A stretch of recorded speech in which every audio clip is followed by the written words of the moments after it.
Kamananga, Yonzambe nanguya, oh likolo nasi, igumamela Yonzambe nakembo, kumisama, kolo Yesu, kumisama kolo, netolama kolo Yesu, netolama kolo Yesu, netolama kolo, netolama kolo,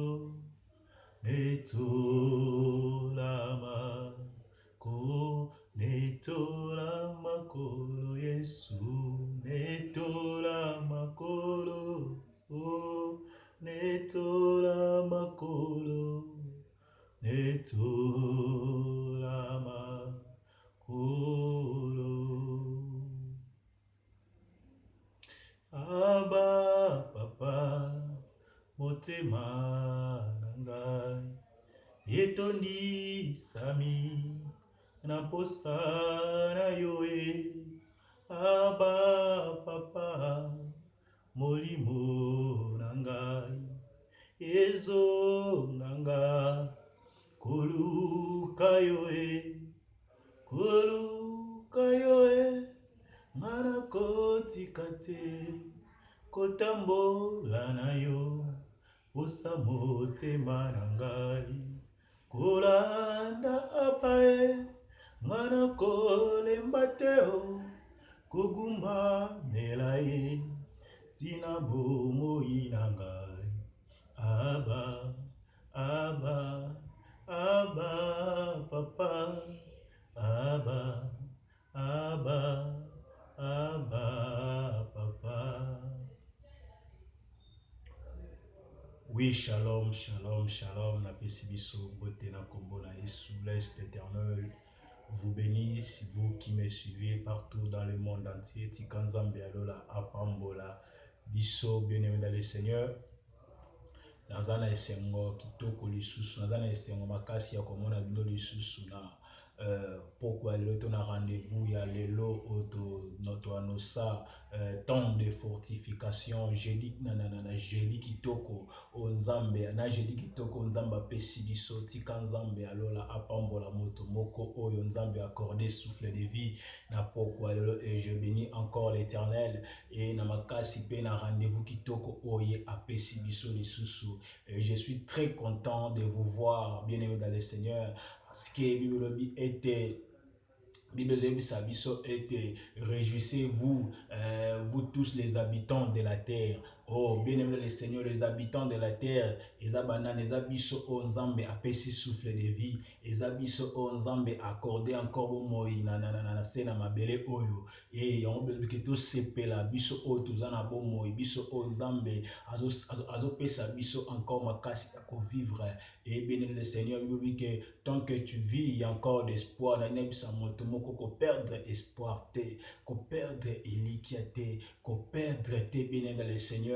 Komitungisa te parce que okendai kop moko simbaki te, komitungisa te parce que ozokende otamboli de ozosala makambo moko ozomona ngo marché te. Nalingi na yebisa yo, bien-aimé le Seigneur, rien n'est impossible à celui qui croit à l'Éternel. Nalingi na yebisa yo, mwana nzambe, ne te fatiguez jamais, kolemba te parce que un gagnant ne lâche jamais. Nalingi na yebisa yo ete oza gagnant. Nalingi na yebisa bitumbozo bunda eza mutu moko déjà bunda ki palonga ki yango likolo ya croix oyo zosala zo rempli tout simplement ezali formulaire parce que sur la croix il y avait un homme amataki likolo le père tout est accompli. Nalingi na bisa mutu moko ete temps ozo passé na yango eza na moto moko alekaki likolo ya croix alobaki tout est accompli. Donc oyo obungisaki azongiselaki yo yango, soki obungisaki mariage azongisaki mariage, soki obungisaki musala azongisaki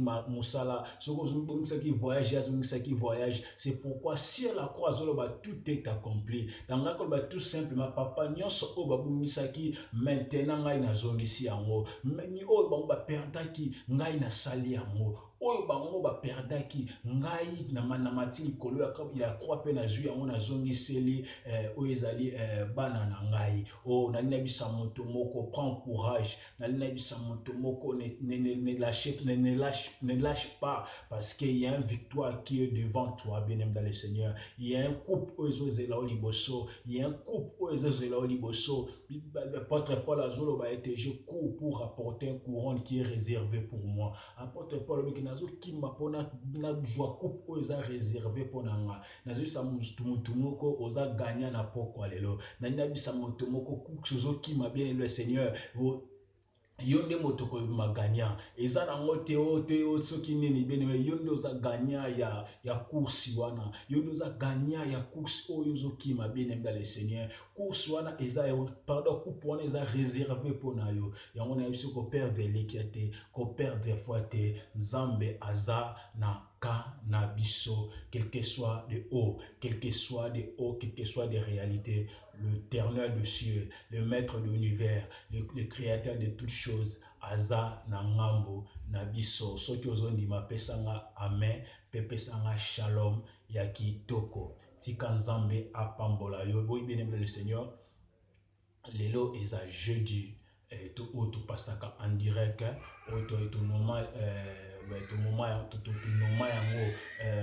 jeudi temps de fortification, auto passera en direct pour nous fortifier libota na nzambe, pour nous fortifier peuple de Dieu, pour nous fortifier bana nzambe, ba komi fatigué na foi, ba wazo mona ko makambu simba les susciter, et lelo ezaka journée ya fortification, journée ya encouragement, journée ya espoir, journée ya likia. Na lina ebisa moto moko perdre les sous likia. Nazo rappeler ce moto moko perdre les sous likia te. Pamba te za na ba bonne chose au Nzambe abombeli biso liboso ya parcours na biso oyo tozo passer na yango. Oui tozo kende mbangu na message na biso toza la vraiment trop courte bien même dans le Seigneur message ya lelo, et message yango eza na livre ya Luc chapitre 1, tu vas lire verset 26. Luc chapitre 1, tu vas lire verset 26. Toko kita. Luc chapitre 1, tu vas lire verset 26. Tokiti ti na 28. Toko kita ti na 28. Ti na 28. Aujourd'hui, sous Exode chapitre 3. Exode chapitre 3. Bandina verset 11. Bandina verset. Oui, autant Exode chapitre. Bandina verset 11 à 12. Tangi maloba nzambe. Tangi maloba na nzambe.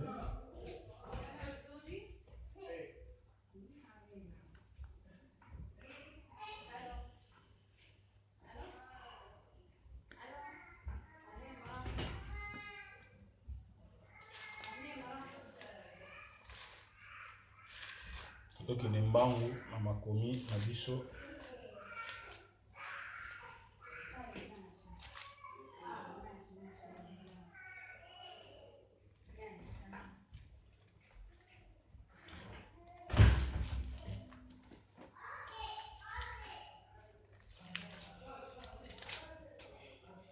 Natangi na kombo na Yesu.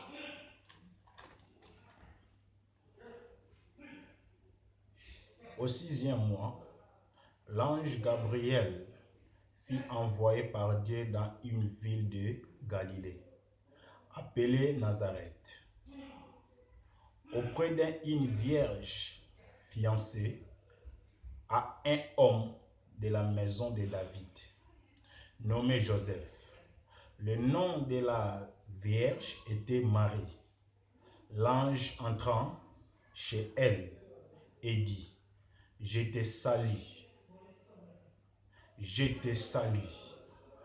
Apesi yo mbote na kombo ya Yesu. Toi à qui une grâce, toi à qui une grâce a été faite, toi à qui une grâce a été faite.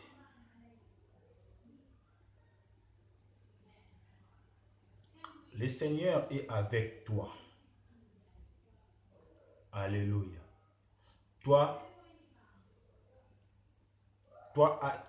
à qui une grâce a été faite. En tout cas, le Seigneur est avec toi. Wana eza comme thème na biso ya pokwa ya lelo. Je voudrais dire ou je voudrais dire à quelqu'un ce soir que l'Éternel est avec toi. Yo ozo lela. Yo ozo passer par un moment difficile. Yo ozo passer par un moment très très difficile. Je voudrais te dire, Nabi Saoui bien-aimé le Seigneur, ne crains pas, car l'Éternel est avec toi. Même si ozomona comme makambo ezotambola te, omoni ba bitumbetele makasi, mais na bisa moto moko na pokwa lelo, l'Éternel est avec toi. L'Éternel est avec toi ma sœur. L'Éternel est avec toi ma mère. L'Éternel est avec toi mon père. Maman, papa, yaya yo mutozola nangai na ina bisayo ete nzambe azana yo. Nzambe azana yo. Nzambe atiki yo te. Nzambe abwaki yo te.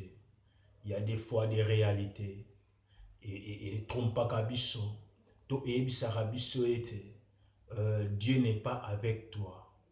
Nzambe azana yo lisusu te. Mais na bisayo bien le Seigneur. Ba réalité ozo passer na yango. Eza na kaka épreuve. Yango te yebisa ete nzamba atiki yo. Yango te yebisa ete nzamba abwaki yo. Yango te yebisa ete nzamba ke musika na yo. Yango esignale yo te ke nzambe abosani yo. Pamba te ba o nzamba benga, ba o nzamba pona, quelles que soient les conditions, quelles que soient les réalités, quelles que soient les difficultés, quelles que soient mes pépés, bien aimé dans le Seigneur, abosana bangote, abwakaka bangote, abandonnaka bangote. Je connais une histoire dans la Bible, bien aimé dans le Seigneur. La Bible dit, un jour, Jésus n'a pas disciple ne ba mati likolo ya barque. Bien aimé dans le Seigneur. La Bible dit Christ alala ki pongi makasi. Il était bien aimé le Seigneur, na se à sommeil bien aimé dans le Seigneur. Bible dit que vent et komaki makasi. Vent et bande kubeta makasi na kati ya barque bien aimé dans le Seigneur. Christ alali. Bien aimé. Christ alali. Christ alali pongi. Mupepe makasi. Yo ba disciple ba komi ko crier. Ba disciple ba komi ko luka. Moyen ya ko se faire délivrer na kati ya citation comme la ki bango. Mais lorsque ba luki ba solution ba lolenge na bango, ba juité. Lorsque ba luki solution ba lolenge na bango, ba trouver ki solution te. Et jusqu'à ce que ba kende ko la musa maître, jusqu'à ce que ba kende ko la musa Jésus Christ de Nazareth. Bible lobi ete Yesu abosana ki bangote. Bible sanga ete Yesu alamukaki pe akalema ki mupepe. Pona mpona koyebisa bango ete nabosani bino te, même na moment ya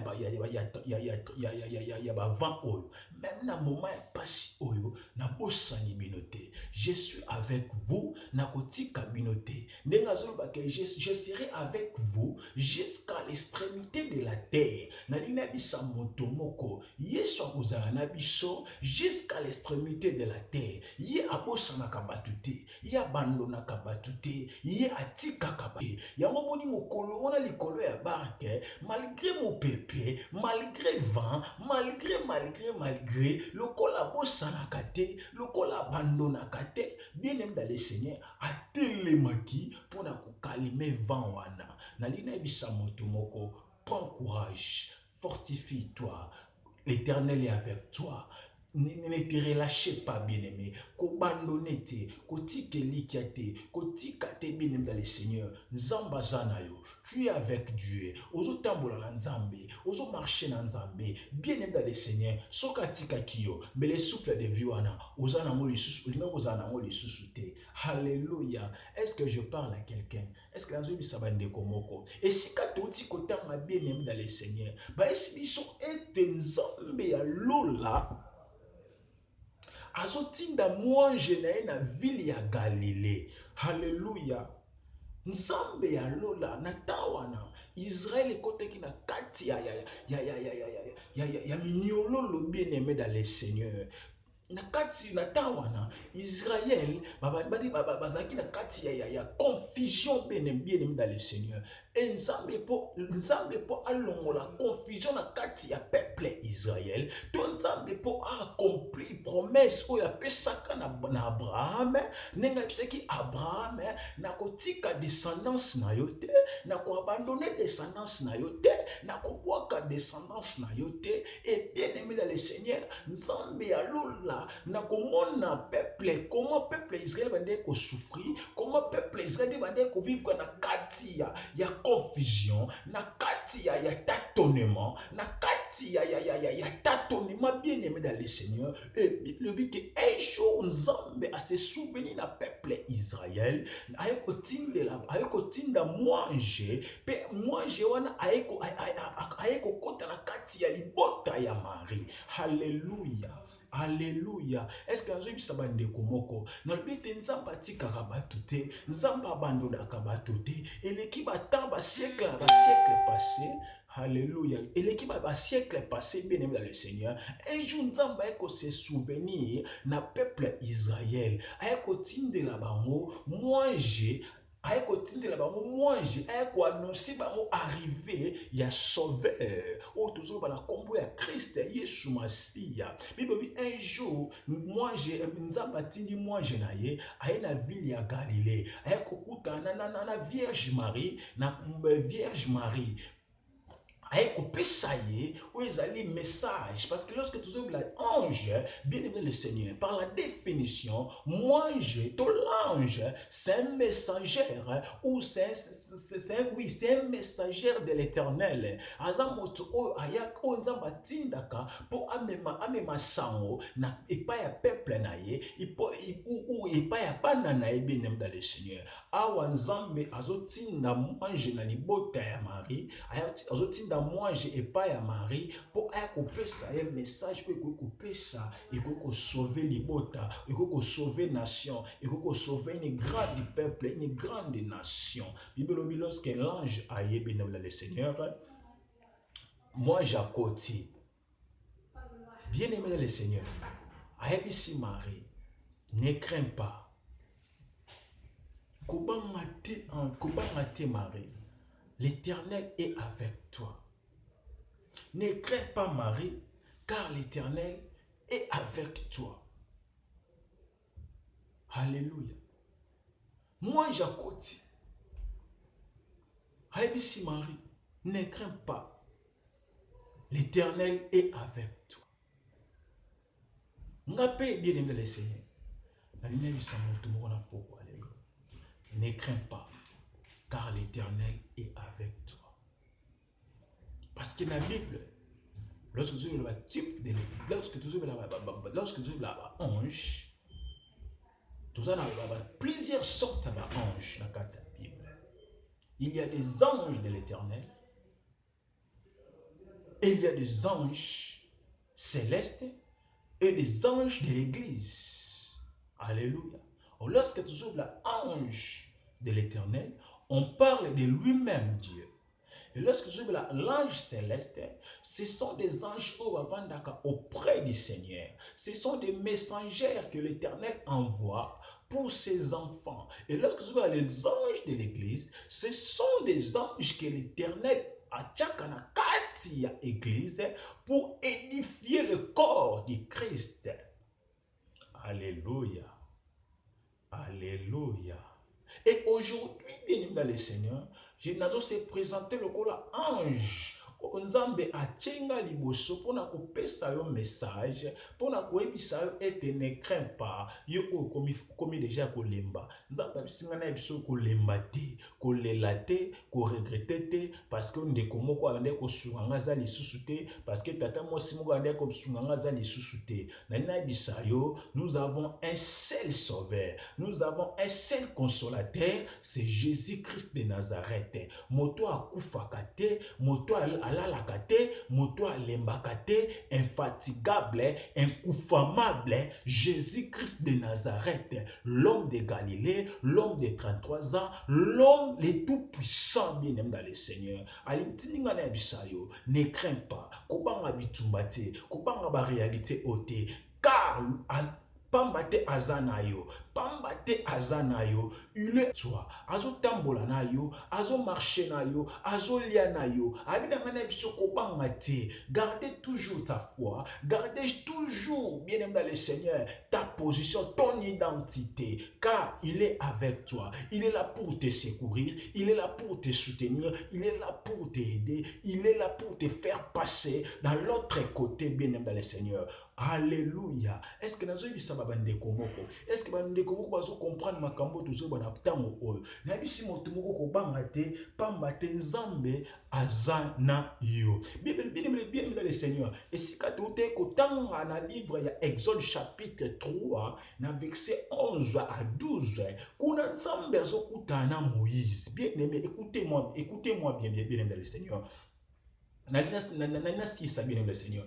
Et kuna nzambe azokutana Moïse. Nzambe azobisa Moïse ete azopesa un message ya kokende liboso ya Pharaon pour akende ko libérer peuple Israël. Bien-aimé le Seigneur, kokutana na Pharaon, to kozonga epa ya Pharaon, ezalaki chose facile te parce que na moment wana Égypte azalaki le tout puissant. Azalaki le tout puissant, mais azalaki puissant bien-aimé le Seigneur. Na moment wana Égypte allait ko dominer bien-aimé le Seigneur. Na moment wana, ce n'était pas facile. Il y a kokota na Israël na Égypte, pe ko massacre Égypte. Et c'est là qui facilité parce que na moment wana bazalaki nation bazalaki épais, bazalaki élevé makasi. Bazalaki nation bazalaki ko diriger monde bien le Seigneur. Et bien le Seigneur un jour que nzamba kuté na Moïse, azopesa Moïse message ya kokende devant peuple, devant l'Égyptien, parce que Israël bazaki na kati ya captivité, parce que na mona Israël zaki na kati ya boumbu, na mona Israël bande ko passer un moment très difficile na kati ya Égypte. Et Bible dit que nzamba kutena Moïse na buisson ardent, azopesa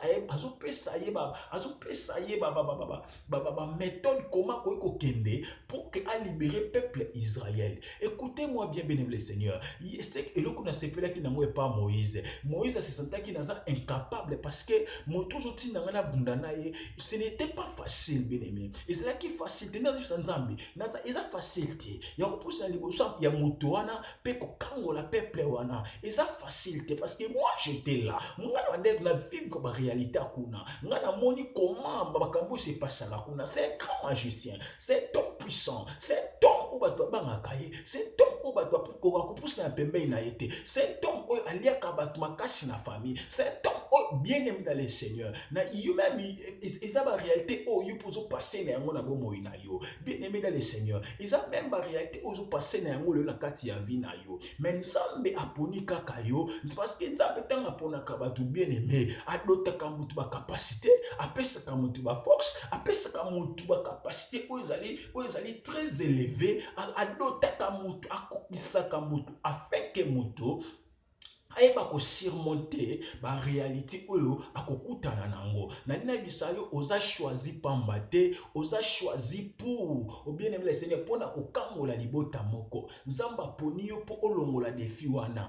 nzamba poni yo po longola difficulté etemi na famille na yo nzamba poni yo po longola réalité etemi na famille na yo yo ndo oza Gédéon oza Joseph ata ba réalité alembaka te Joseph abangaka te Joseph akweyaka te mais Joseph asimbaka toujours Elikia Joseph asimbaka toujours oyo ezali asibatelaka toujours bonzambe parce que ke bonzambe nde kokangolanga bonzambe nde kobimisanga na kati ya libulu ya nkosi yango mona mokolo mokolo bakobwakaki Daniel akobanga te parce que bonzambe eza kati na ye ezobatela ye bonzambe eza kati na ye ezopekisa lion apusana pe lion apusana pembeni na ye pe asala nini adévorer ye bien aimé le Seigneur eloko ezopesa biso makasi to eloko esalaka tobanga te tobanga ba réalité te eza lion oyo aza pembeni na biso eza lion oyo aza kati na biso eza lion oyo azobatela biso eza lion oyo azobomba biso eza lion oyo babengi le lion de la tribu de Juda na kombo ya Yesu Masiya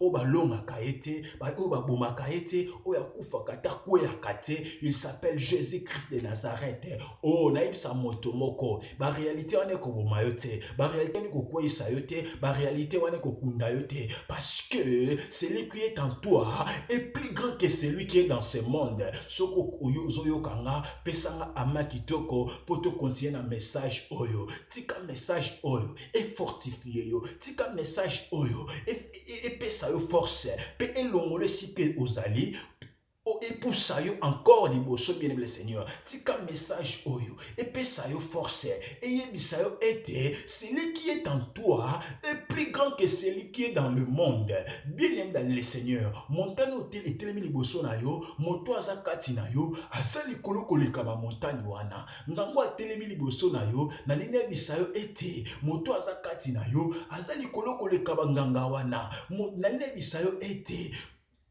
citation eteleme moto aza kati na yo azali koloko leka citation wana oh bien aimé le Seigneur ne crains pas kobanga te car celui qui est en toi est plus grand que celui qui est dans ce monde bien aimé le Seigneur écoutez Moïse lorsque Nzamba a expliqué Nzamba pesi ba détail Moïse avandi abi oh mais qui suis pour que ngana ke nous délever peuple Israël. Alléluia. Allez te répéter en les sous. C'est très bel message. Très très bel message. Moïse a sinzam. Mais a ozoti nangai. Nani azana ngai. Nani oyo azo accompagner ngana bitumba oyo. Écoutez, Moïse dit à Dieu, qui suis-je pour aller vers Pharaon et pour faire sortir d'Égyptiens les enfants d'Israël? C'était question que l'Éternel, et pardon, ce que Moïse est en train de poser à Dieu. Alléluia. Et cette question, où Moïse a se posé par ça. Bien aimé, ba réalité zo passé na yango bitumbo zo passé na yango loba ezala nzambe te loba ezala mission ya nzambe te mais si c'est ainsi dit l'Éternel ne crains pas car l'Éternel est avec toi car la Bible dit il est la lumière du monde car la Bible dit, rien ne déposera la parole de l'Éternel. Lorsqu'on parle de la parole de l'Éternel, on parle de Dieu lui-même. Alléluia. Moïse a dit, qui suis-je? Qui suis-je pour aller libérer ces peuples? Écoutez ce que l'Éternel avait dit. Je serai avec toi. Alléluia. Est-ce que mutu moko akoyebisanga ke Nzambe aza na ngai? Nzambe ayebisi Moïse, je serai avec toi. Moïse abi nani aza na ngai? Nani oyo aza na ngai?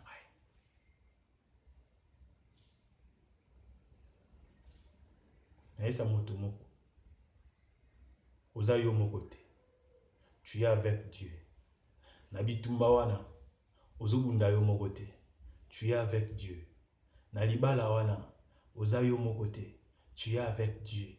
Na musala wana, oza yo moko te. Oza na Nzambe. Na klasi na yo, oza yo moko te. Oza na Nzambe. Atiki yo te. Aza na yo. Bible bla nzela Emmaus. Na nzela Emmaus. Ba disciples bazotambola. Ils ne savaient pas que Christ azalaki na bango. Bayebaki te. Or Jésus, il était avec eux. Bien-aimé le Seigneur, Jésus azalaki na bango. Il était ensemble na bango, bien-aimé le Seigneur. Nalina yebisa yo pe. Même chose au monde a été. Physiquement, au monde a été. Mais laisse-moi te dire, il est avec toi. Il marche, il marche avec toi, il mange avec toi, il dort avec toi, il est là auprès de toi. Bien-aimé dans le Seigneur, il est là. Ne crains pas. Affrontez bien le Seigneur. Affrontez amour. Ozo affronter yo mon côté. Il est avec toi. Azana yo. Ozo affronter na ye. Ozo bunda na ye. Même si tango lalaka, alalaka na yo. Même si tango tambolaka, il est avec toi. Atiki yo te bien le Seigneur. Alléluia. Il est avec toi. Si mutu moko atuni abi oh mais ozotambola ozokende libala pardon ozokende libala okomema leki na tabi te. Je suis avec Christ. Ozokende voyage ozokende kaka boye oh te. Je suis avec Christ. Je ne suis pas seul. Alléluia. Naesa moto moko oza yo moko te. Tu es avec Christ. Christ Yesu aza na yo. Christ azo accompagner yo. Pambolama na komba Yesu. Nabi pambolama na komba Yesu. Pambolama na komba Yesu. Père, je bénis ta parole. Merci pour une très belle soirée que tu nous as donnée. Tu nous as donné. Et je laisse encore la continuité, Père de gloire, soirée dans ma bouche. Tika huile. Ozo bande ozo sopa na mutu ya Aaron. Et sopa na pe na mandefu. Oza image à peuple na yo. Kolo. Tika to simba. Ma promesse na biso. On est là qui est impossible comme impossible. Nazo ndima ke bitumba oyo. Tokolonga ngo nona makasi na biso. Parce que toza na yo. Tokolonga ngo non parce que nous sommes intelligents, mais parce que toza na yo kolo. Parce que nous sommes ensemble avec toi. Parce que nous marchons ensemble avec toi. Et nous croyons par ta puissance de la résurrection. Nous croyons par ta puissance de la résurrection. Par le nom puissant de Jésus. Tokobika na maladie oyo. Parce que nous sommes avec toi. Tokokangola na ma citation oyo. Parce que nous sommes avec toi. Na pambo bandu ndeko noso balandi biso na pokwa lelo. Tika bonzambe na yo emonisama na kombo na Yesu. Amen. Oui, bien le Seigneur, pamboli nzambe wa pesa biso soirée kitoko, wa pesa biso mokolo malamu, wa pesa très bel message. Ainsi mon tout mon perdre fouetté, ko perdre likiate, nzambe azana yo. Fortifie-toi, prends courage. Yo moto lembaki, Joël Soumakasi. Continue encore. so bande kosala makambo malamu continue na kosala yango nzambe aza na yo akotika yo te et Dieu avec toi, fortifie-toi, prends courage. Tous à chaque jeudi parti à 21h30 en direct sur les réseaux sociaux. Tika nzamba lola pambola yo to oyo se dispose pour nous rendre biso numéro na biso vous allez dispo kala mingi te et tika nzamba pambola to kutani à la prochaine numéro.